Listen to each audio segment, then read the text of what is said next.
The world of NIKKE is brutal. One wrong move, and you could lose everything. And yet sometimes you make every wrong choice imaginable.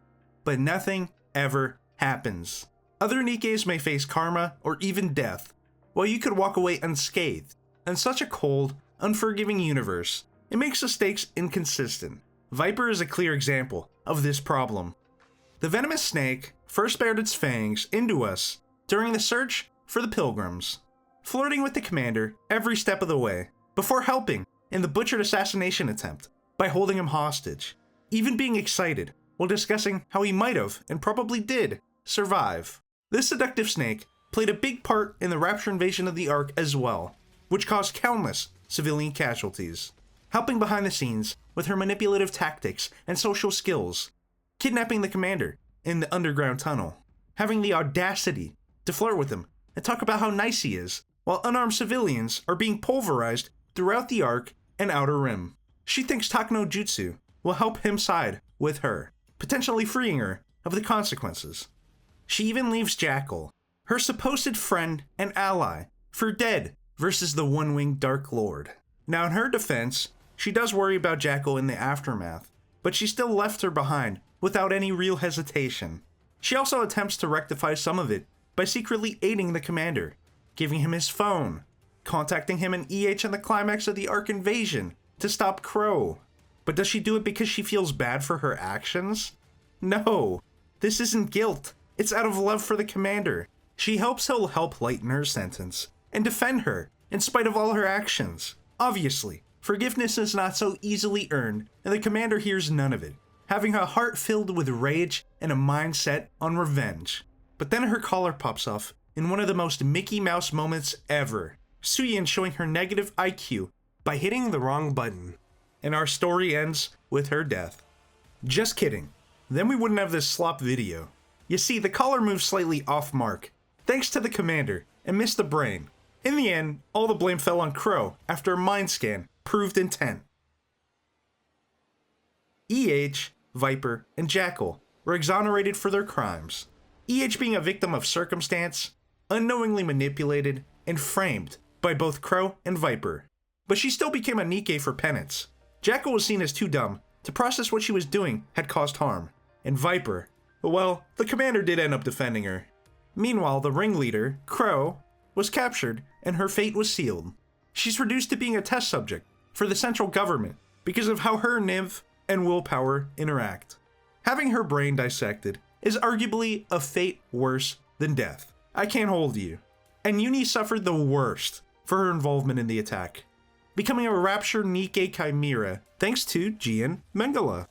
But it's not only criminals who have been punished. Both Inherit and the Pioneers suffered greatly at the hands of the Queen's forces.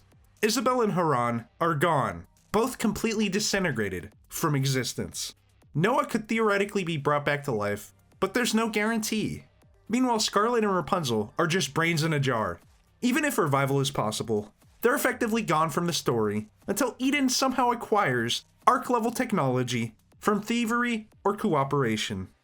Dragon Lady's also gone, and Marion's in nappy time. But Viper just gets to go back to doing what Exotic was supposed to do in the first place. Take care of the Outer Rim, and lead by example. The stakes have never been higher in NIKKE. Death actually holds meaning, narratively. Failure now carries real consequences, including the deaths of named and playable characters. But none of this happened with Viper.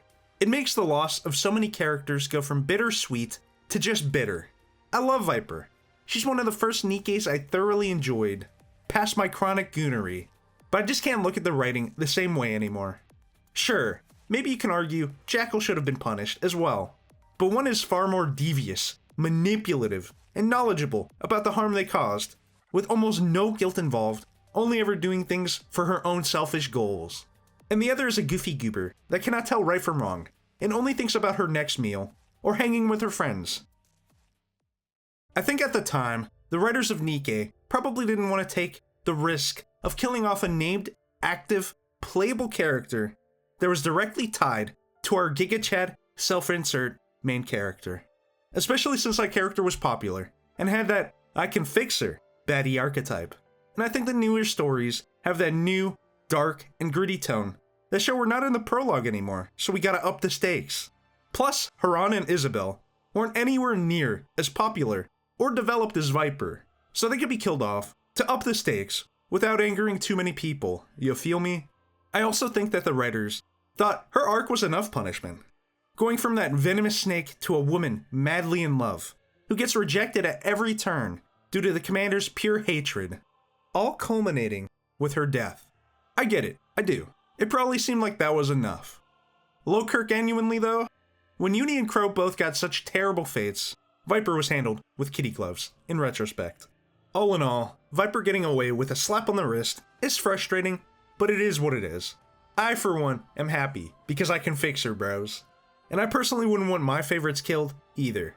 I feel for my Haran and Isabel bros, though. Y'all got done dirty, but you got some aura farming in the end, and I do think it was satisfying.